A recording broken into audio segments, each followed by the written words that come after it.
welcome back to the Livingston Parish News Weekly Show. My name is McHugh David, publisher and editor of the news. I'm joined today by Mr. Greg Spiers. He is a candidate for BESE District 6, also a resident of Springfield. Good morning, sir. Welcome to the show. Thanks for joining us. Thank you for having me. Absolutely. With these shows, unlike our morning shows, we get to jump right into it. So no traffic, no weather, no headlines. We want to learn about you. So let's jump into all the background goodies, personal stuff. Tell us about your education coming up, your current career, your family, website and Facebook. Take it away. All right. So my name is Greg Spiers, and I grew up in Amite, Louisiana, over in Tangipahoa Parish. And people say that differently, Tangipahoa. But I grew up there in public schools, K through 12. Graduated in 1995 with the Mighty Warriors. We won state champs. And so then I went off to the military because like any young person who doesn't know what they want to do with their life, I followed in the footsteps of some of my family members, my brothers, my dad, my uncles. They were all Navy guys. So I went into the Navy and kind of had a chip on my shoulder. So I said, well, if you were in the Navy, I'm going to be in the Navy, but I'm going to do one better. I'm going to be a Navy SEAL. There you go. So and you did it. I did it. It was training. It's the hardest military training in the entire world. And it was tough. I had my low moments, but we pushed through and got it done and became a SEAL. And it was one of the best jobs I've ever had in my life. Interesting. And not many people you'd hear that would describe that as a job.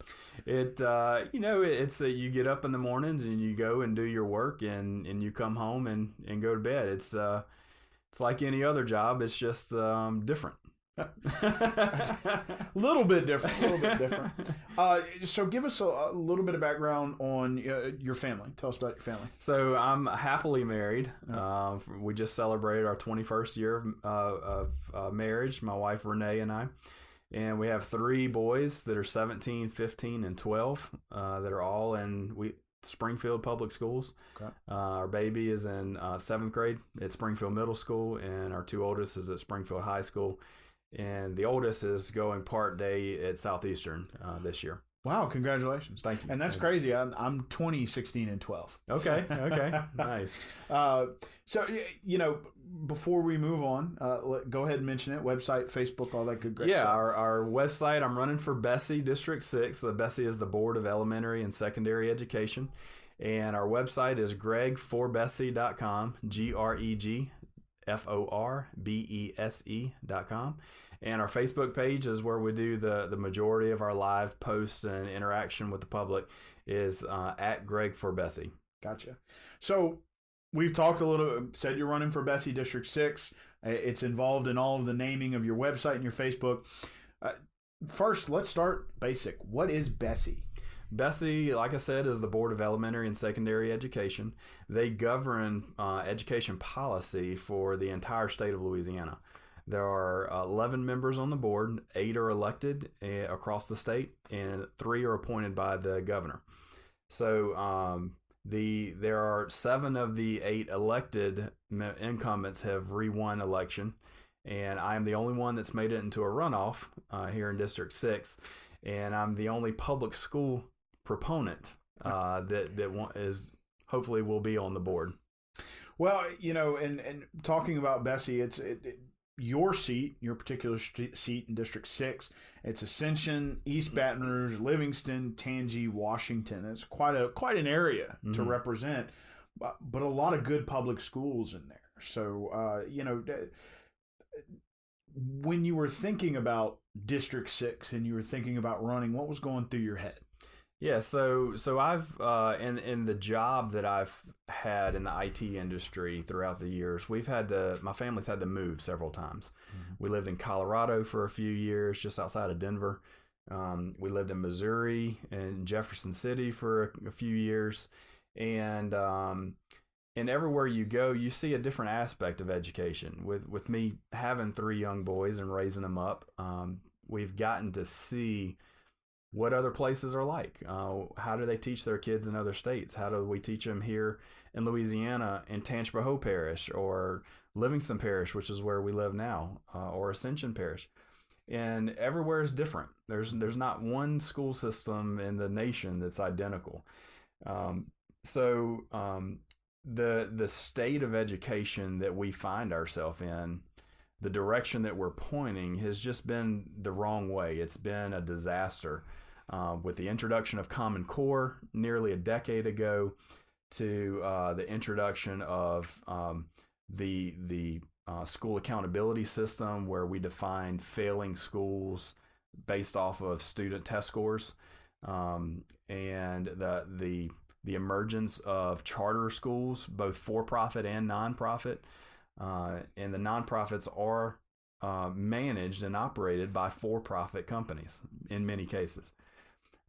So they get clever like that sometimes. Yeah, it's funny how business people work around the rules and laws, right? And that's capitalism. That's free enterprise. If somebody makes it difficult for you to do something, you find a way to do it in a way that is legal and moral and ethical, hopefully, in most cases. So so that all that's going through your mind, and you get out on the campaign trail. First, let's talk about your race, and some of the things you've learned as you've gone through it. So tell us about the first couple of weeks. You running around knocking on doors. As you said, people are calling you for signs, and you were surprised. So talk a little bit about that. Yeah, I've never been a politician. I've never run for a political office.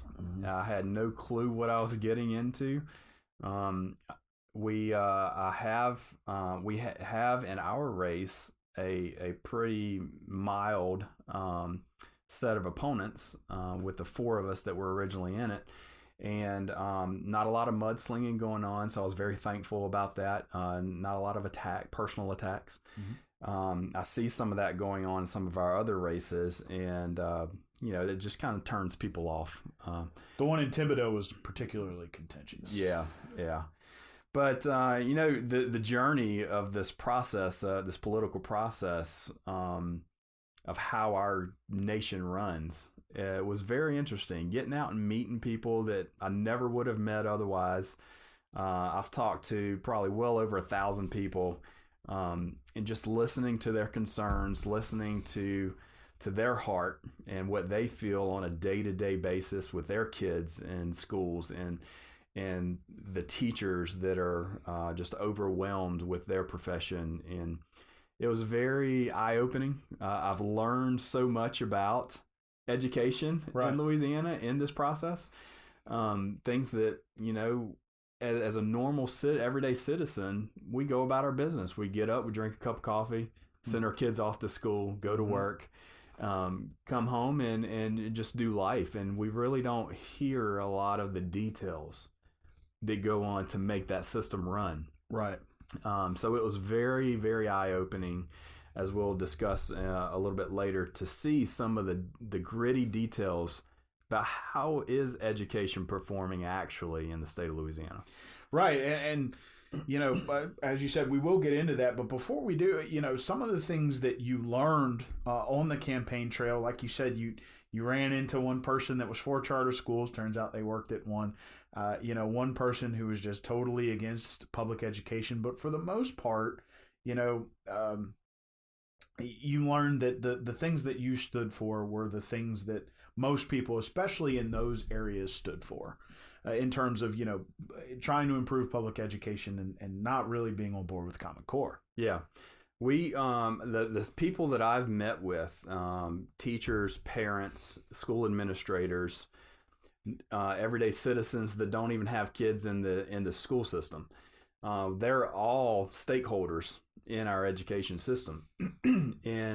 And overwhelmingly, they all had the same response. We're going in the wrong direction. We're not emphasizing what our children need to be successful in life. We're focusing on testing and IEPs and 504s and what accommodations we have to make for children, and drills, active shooter drills, and the overwhelming amount of documentation and paperwork and preparation that our teachers are having to go through. These are real life things that our citizens are dealing with every day. They're not just talking points in a campaign. And, overwhelmingly, my ideals aligned with many of those. And I was very encouraged to speak with those people, to know that, hey, I'm not crazy. I don't have, these wild brain ideas. The things that I would like to bring to the table are what people are asking for. So, talking about that experience on the campaign trail, you brought some experience as a teacher to that as well. And we talked a little bit about it on the morning show, but kind of want to get sort of a little more in depth in it. You taught at Ponchatoula High School. You were also a football coach.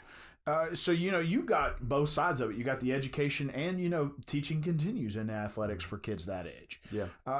Tell us a little bit about the feeling that you get from not just your teaching experience, but the relationship you have with other teachers and their concerns about what's going on with education. And then we'll go one step further, like we did on the morning show, and talk about the responsibilities of the teacher. So let's talk about their feeling towards, Common Core and the direction that education is going at the moment. Yeah. So it's been a minute since I've been in the classroom. I've taught between 2010, 2012 school years, and Common Core really hadn't kicked in full time. It was just coming on the scene, and but we still had a lot of regulations, a lot of policies, a lot of overhead. We had certain way that we had to do our lesson plans, and we had these accommodations that we had to create and document for inclusion kids in our classrooms. So I got a good picture from the inside of, I was spending every Saturday working on lesson plans, not playing football outside with my kids. Mm-hmm. I was spending every night grading paper and preparing bell ringer problems for the kids for the next morning and for the next week. It's a lot of work that the mainstream people don't realize what goes on. They see teachers as, oh, you go to work for 7 hours a day and you get the summers off and you got these defined benefits with retirement and healthcare. You guys have it made. Yep. And that's just not the case. They do have good benefits. They do need those summers off to preserve their sanity. Yeah. Because they are not only teachers, they are physicians and counselors and first responders. Right. And they have live shooter drills and tornado drills, and in the middle of all that, they're still expected to teach our kids. Right. And that, it's a lot to ask of any individual person. I mean, just a lot of responsibility on one, it's a group at any different school, but individual teachers have their own classes. So, with that in mind, you're pulling that forward. That parents and teachers are frustrated with Common Core and the way it's going. So we know that that's one of the things that BESE is not doing well, right? Is the governing of the policy of curriculum. Or is there anything they are doing well? Well, like I said in our morning show, they have a tremendous responsibility. They are 11 members that control education for over 700,000 public school students, right, in 69 different districts across the state. They have a budget of over $4 billion. They are responsible for educating the public on how our schools are performing and how we are doing in Louisiana to compete with other states and on the global background, which some of my opponents in my district and in the other districts kind of tend to focus on a little bit. We need to be on the global. We need to compete on the global scale. I don't prescribe to that. We need to prepare our children for adulthood. We need to teach them how to record a checkbook. We need to teach them how to write their signature in cursive. We need to teach them how to interview for a job. We need to teach them how to get up and go to work on time and have integrity in their job and do it well and be an asset for their employer. These are the life skills that we're missing in our public education system. And it's just, it's a shame. These kids are the ones that are missing out because they're not going to be kids for long. They're going to be adults very soon, and they're not going to be able to work in society as well as they could if we spend a little more focus on those things.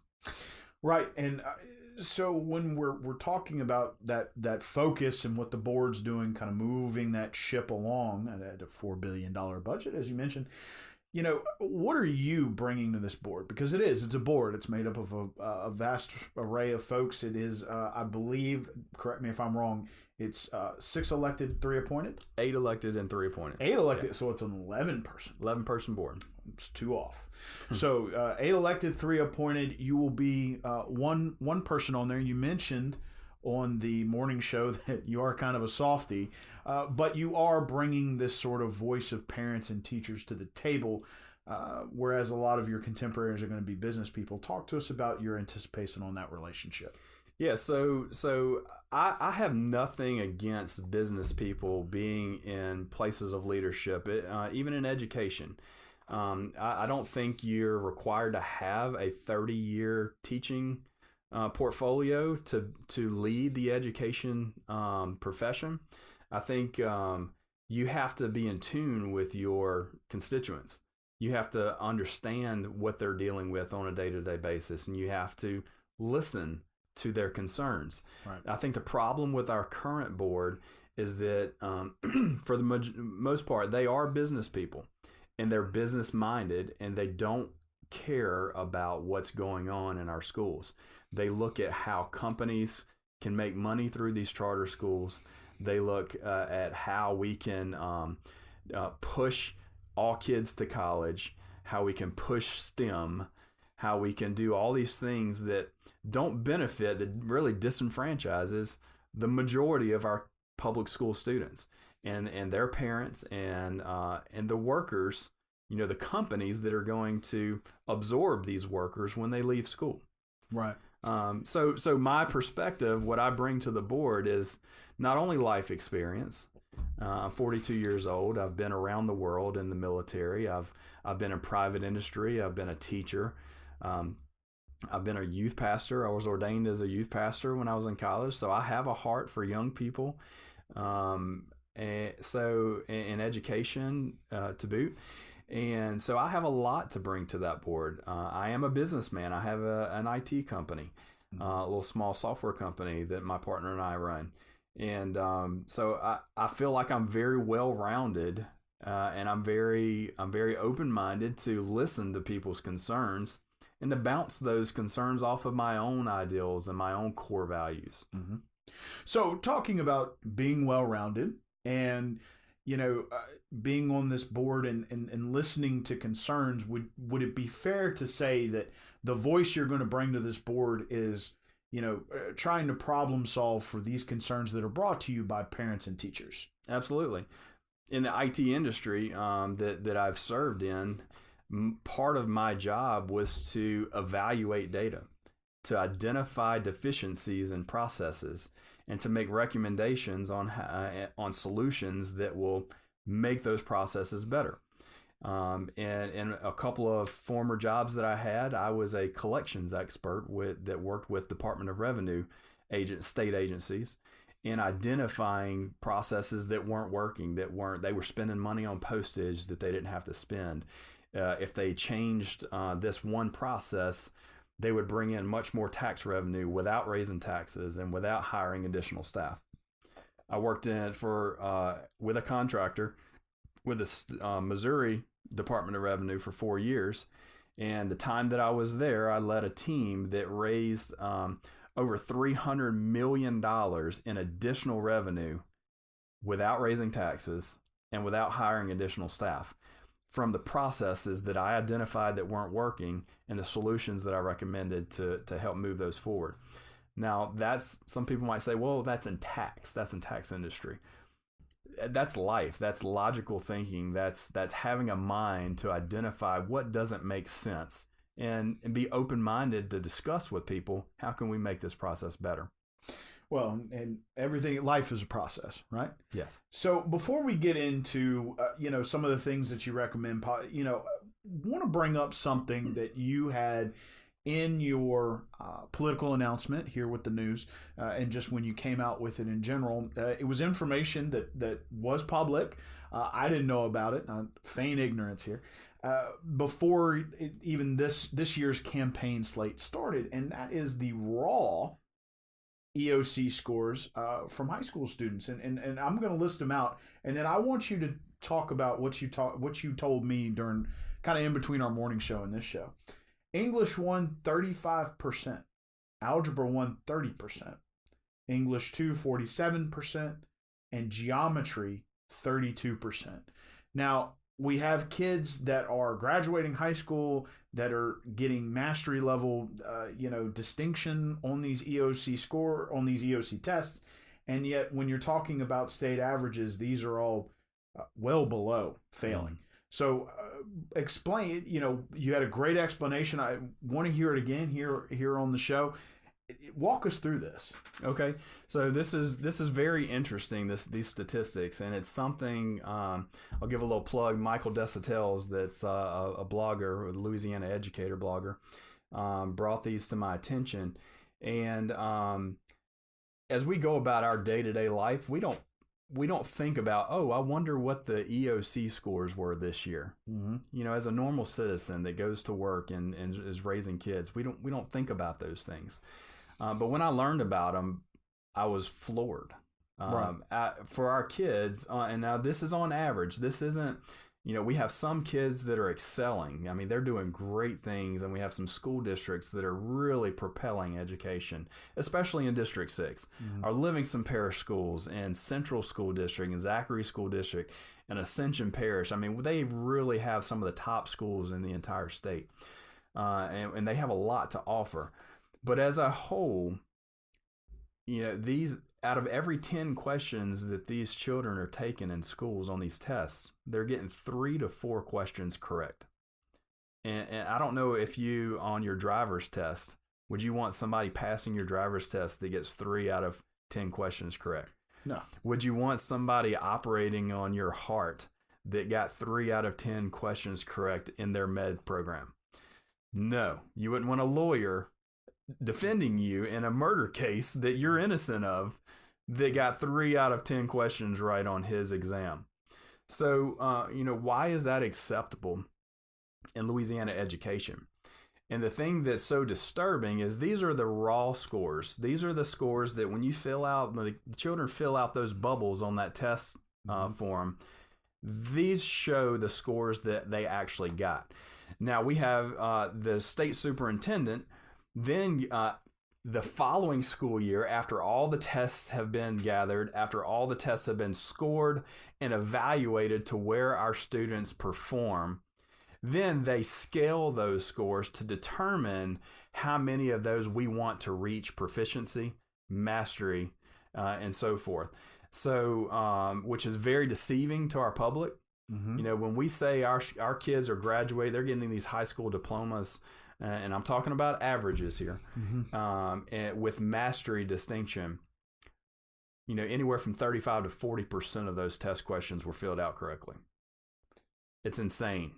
Wow. It's deceiving. It's dishonest. And there needs to be a better way of evaluating and determining where our kids stand and how to make changes, like I've done in the tax industry, to do better at getting better instruction or better ability for these children to know the content that they're being taught. And I mean, it's a fascinating situation, and but it does, when you hear people talk about, all I see is my kid getting mastery and proficiency. What is wrong? Why do our school rankings continue to be so low? That's a pretty good explanation as to why. Yeah. You could almost say, as well, you did say that it's deceiving.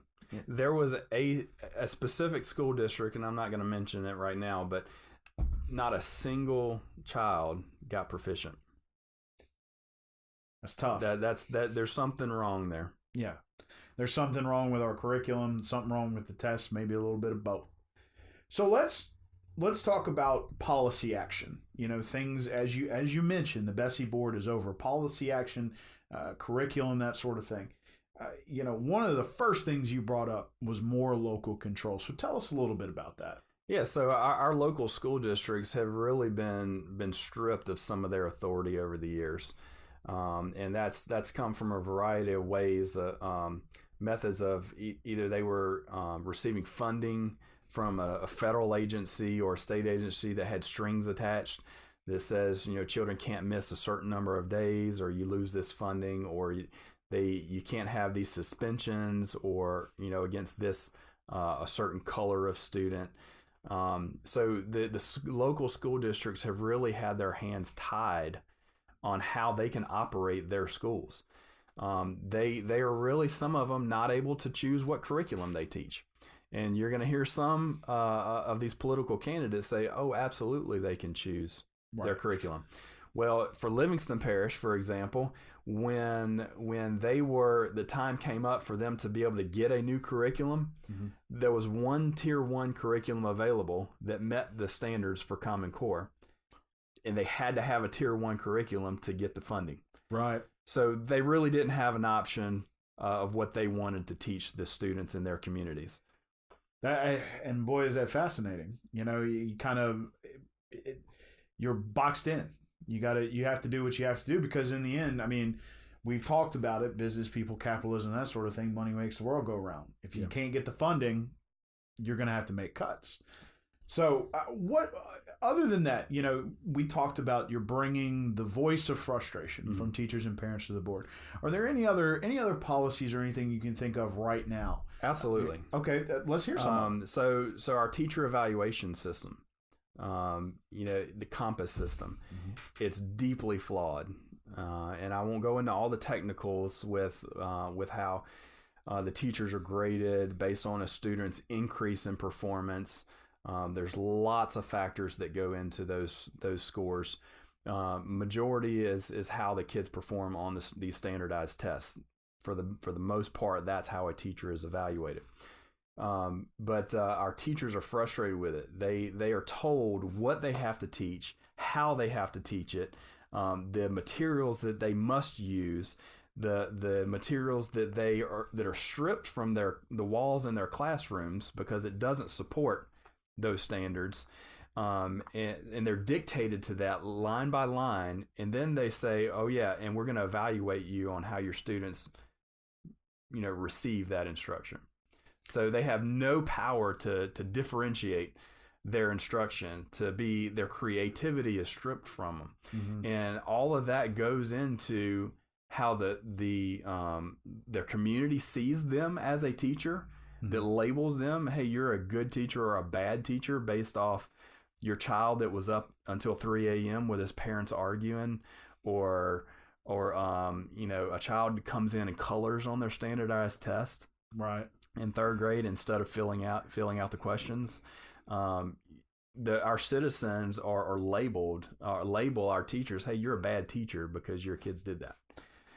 And again, we're continuing to put boxes around folks that we should be allowing some creativity for. Would you agree? I agree. So not only do I want to give local control back to more control back to our local school districts, we need to reevaluate our teacher evaluation system, our school accountability system that says whether you're a good school or bad school, whether you're doing your job at educating our students or not. We need to seriously promote our Jumpstart program. I heard a statistic the other day that said 19% of Louisiana students that go to college receive a 4-year degree. 19%. That means that 81% of our students that are coming up in schools are either not going to college at all or are dropping out after they start college. So where are these 81% of all of these 700,000 students going? They're working. They're going into industry. They're going into trades, welding, plumbing, construction, sometimes in the computer industry. We need to do a better job preparing that 81% instead of trying to force all of them to go to college. The Jumpstart program that we have in Louisiana is exactly that. It's a certification-based training that prepares our kids for life after high school in industry. And that's it. It's a very a lot of people label that program as, oh, these are for the low kids, or these are for the kids that aren't going to college. No, that's for 81% of our students coming up. Right. We have to prepare them with on-the-job training in high school so that they are an asset to those companies when they graduate, so that they're hitting the ground making $40,000, $50,000 a year for those companies without having to be trained. Right. And we are going to take a quick break, and we will be right back.